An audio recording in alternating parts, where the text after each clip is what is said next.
Soir. La bataille maintenant d'une association de parents pour redéfinir les critères du syndrome du bébé secoué. Il est souvent le signe de maltraitance, mais les recommandations de la Haute Autorité de Santé seraient responsables de nombreuses erreurs médicales et judiciaires. Sophie Neumeyer, Octavie Morel, Noé Salem. Dominique Baril a vécu ce qu'il y a de pire pour un père. Être accusé d'avoir tué son bébé. La justice l'a longtemps soupçonné d'avoir secoué Joanne. Après 8 ans de procédure et près de 4 mois de prison, il a finalement été innocenté en appel. Il y a quand même eu 8 ans de souffrance, quoi. 8 ans qui étaient très très durs. Et là, être acquitté, c'est merveilleux, quoi. De toute façon, je pense qu'on fait jamais le deuil quand on perd un enfant. Mais là... notre enfant, ça fait 8 ans qu'il est décédé.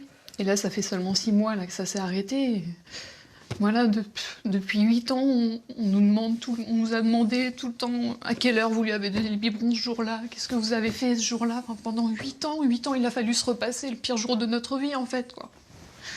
Ce père de famille a été condamné en première instance sur la base d'une expertise établie en suivant les recommandations de la Haute Autorité de Santé. Elle dresse des critères précis pour établir le diagnostic du syndrome du bébé secoué. Ce qui fait débat dans le milieu médical, c'est même une aberration pour le docteur Maresco.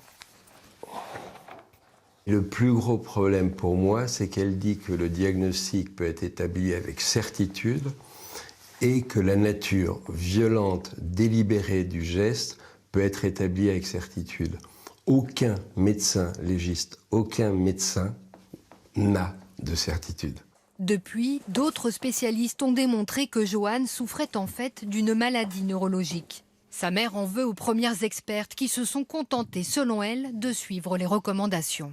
Pour moi, elles n'ont rien d'expertes, ces personnes, en fait. Elles ne sont pas neurologues, elles n'ont pas de spécialité, en fait, dans le domaine. Je sais même pas pourquoi on leur confie ce genre de dossier. Et elle, à partir du moment où il y a un hématome sous-dural, ça y est, c'est bébé secoué, quoi, forcément. Plusieurs centaines de familles seraient ainsi victimes de cette recommandation. Leur avocat, Grégoire Etriard, a pris une décision radicale. Il demande à la Haute Autorité de Santé de la supprimer. Tout le monde est d'accord sur le fait qu'il faut combattre la maltraitance infantile. Le problème des recommandations de la Haute Autorité de Santé, c'est que par une erreur de diagnostic médical, on entraîne des erreurs judiciaires. Des personnes qui n'ont strictement rien fait, dont l'enfant a simplement une maladie génétique ou a pu faire une petite chute et qui se retrouvent pointés du doigt comme auteurs de violences alors qu'ils n'ont strictement rien fait. La Haute Autorité de Santé est en train d'étudier cette demande avant d'y répondre. En cas de refus, l'avocat du couple a déjà prévenu qu'il allait saisir le Conseil d'État.